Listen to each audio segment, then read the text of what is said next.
ఈ రోజు సాక్షి దినపత్రిక చూసినట్లయితే మనకు ముందుగా కనిపిస్తున్నటువంటి ఇక్కడ హెడ్లైన్ అయితే ఇక్కడ చూడొచ్చు మనం. హర్యానాలో కాంగ్రెస్ బీజేపీ హ్యాట్రిక్ కలలు కల్లలే, ఎగ్జిట్ పోల్స్ ఏకగ్రీవ జోస్యం. కాశ్మీర్ లో ఎన్సీ కాంగ్రెస్ కి మొగ్గు. హర్యానాలో బీజేపీ హ్యాట్రిక్ కలలకు కాంగ్రెస్ గండి కొట్టడం ఖాయమని ఎగ్జిట్ పోల్స్ చెప్తున్నాయి. శనివారం జరిగిన అసెంబ్లీ ఎన్నికల్లో కాంగ్రెస్ విజయం సాధించనుందని ఇండియా టుడే మొదలుకొని పీపుల్స్ పల్స్ దాకా అన్ని పోల్స్ ముక్త కంఠంతో పేర్కొన్నాయి. జమ్మూ కాశ్మీర్ అసెంబ్లీ ఎన్నికల్లో ఎన్సీ కాంగ్రెస్ సంకీర్ణ ఆధిక్యం సాధిస్తున్నాయి. కాలకేయ ముఠాలా మారారు. రాష్ట్ర ప్రభుత్వం ఏ మంచి కార్యక్రమం చేపట్టినా అడ్డుపడుతున్నారు. బీఆర్ఎస్ నేతలపై ముఖ్యమంత్రి రేవంత్ రెడ్డి మండిపాటు. హౌజుల కోసం మూసీ వాసులను కవచంగా వాడుకుంటున్నారు. ప్రజల ఆస్తి తగ్గుతుంటే మీ ఆస్తులు ఎలా పెరిగాయి? 2004 నాటి కేసీఆర్ హరీష్ ల ఎన్నికల అఫిడవిట్లను పరిశీలిద్దామా? మేము మూసీ నిర్వాసితులకు అండగా ఉంటాం. వారికి Amberpet police academy, Malakpet race course స్థలాల్లో ఇండ్లు కట్టిస్తాం. పేదలకు మేలు జరిగేలా విపక్ష నేతలతో సహా కమిటీ వేస్తామన్న సీఎం. సోషల్ మీడియాతో అధికారంలోకి రావాలనుకుంటున్న వారు చెర్లపల్లి జైలుకు పోవడం ఖాయమని వ్యాఖ్య.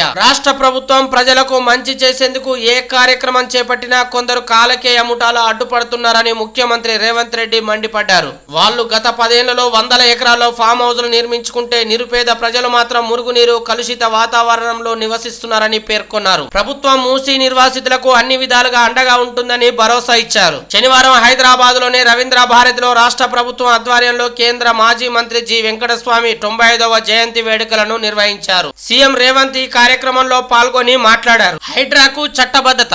ఆర్డినెన్స్ కు ఆమోదం తెలిపిన గవర్నర్. జిహెచ్ఎంసీ చట్టానికి సవరణలతో ప్రత్యేక అధికారాలు. ఆ చట్టంలోని 374 ఏను సవరిస్తూ 374 బి ఏర్పాటు. కార్పొరేషన్ కమిషనర్ పై ప్రభుత్వానికి పూర్తి అధికారం. తక్షణమే అమల్లోకి కొత్త చట్టం. గెజిట్ నోటిఫికేషన్ విడుదల. వచ్చే అసెంబ్లీ సమావేశంలో ఆర్డినెన్స్ కు ఆమోదం.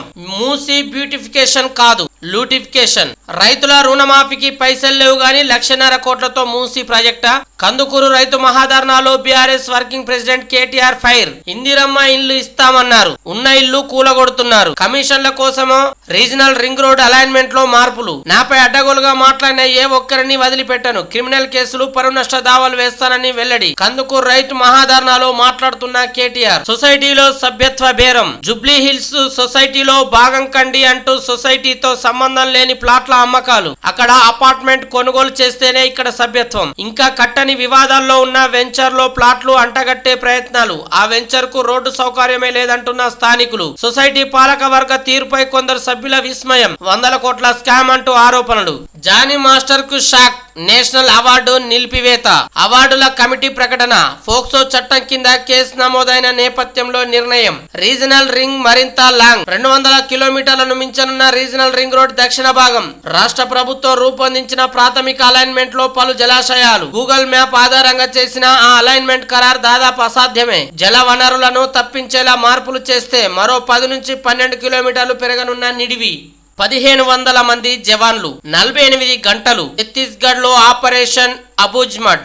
ఎన్కౌంటర్. మృతులు 31 మంది. ఇరు వర్గాల మధ్య 7 గంటల పాటు హోరాహోరీ కాల్పులు. కోవర్ట్ ఆపరేషన్ అంటూ ప్రజా సంఘాల అనుమానాలు. మావోయిస్టుల మృతదేహాలను తీసుకువెళ్తున్న జవాన్లు ఇక్కడ చిత్రంలో చూడొచ్చు. దంతెవాడ, నారాయణపూర్ జిల్లాల సరిహద్దుల్లో శుక్రవారం జరిగిన ఎదురు కాల్పుల్లో 31 మంది మావోయిస్టులు మృతి చెందినట్లు బస్తర్ ఐజీ సుందర్ రాజ్ చెప్పారు. ఆయన శనివారం మీడియాతో మాట్లాడారు. మృతుల్లో 18 మంది పురుషులు, 13 మంది మహిళలు ఉన్నారని, ఇప్పటి వరకు 16 మంది మృతదేహాలను గుర్తించామని తెలిపారు. హామీల అమలు కోసం ఆశల బతుకమ్మ. ఎన్నికల్లో ఆశా వర్కర్లకు కాంగ్రెస్ ఇచ్చిన హామీలను అమలు చేయాలని కోరుతూ